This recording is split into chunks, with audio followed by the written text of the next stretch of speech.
అధ్యక్ష. ఎందుకంటే Gorantla project almost all 90% అయింది, మనం చూస్తున్నాం. దాని గురించి ఎట్లా ఇది లేదు. కానీ గతంలో మన ఆఫీసర్ చెప్పిన రిప్లై ఇప్పుడు అంటే అంతా ఏంటంటే పవర్ కట్టింగ్, జనరేటర్లు పనిచేయట్లేదు.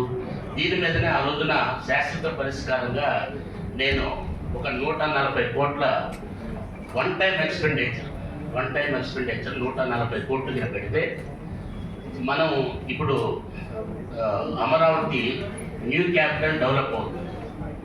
ఒక ప్రొవిజన్ క్రియేట్ చేసేసి ల్యాండ్ అక్వైర్ చేయడానికి కూడా మరి డబ్బులు పే చేయాల్సిన అవసరం లేదు. ఇప్పుడైతే డిస్టర్బెన్స్ కూడా, డిస్ట్రాయ్ చేయాల్సిన ప్రాపర్టీస్ కూడా ఏం లేదు.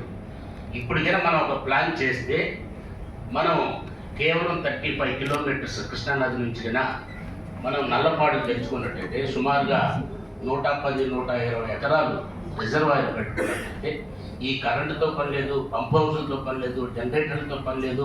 One time expenditure. మనకి కేంద్ర ప్రభుత్వం నుంచి వెసులుబాటు ఉంది.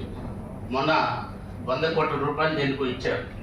తాగునీటి సమస్య అనేది ఇది నిరంతరం ఉండే. నాకు తెలిసేసి ప్రతి కౌన్సిల్లో కూడా డిస్కస్ చేస్తున్నాము.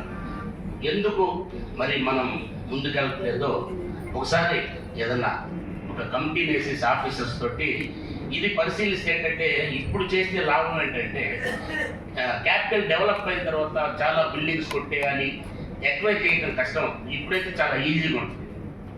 నాకు తెలిసేసి ఎక్వైర్ చేయడానికి డబ్బులు ఖర్చు పెట్టాల్సిన పని కూడా లేదు.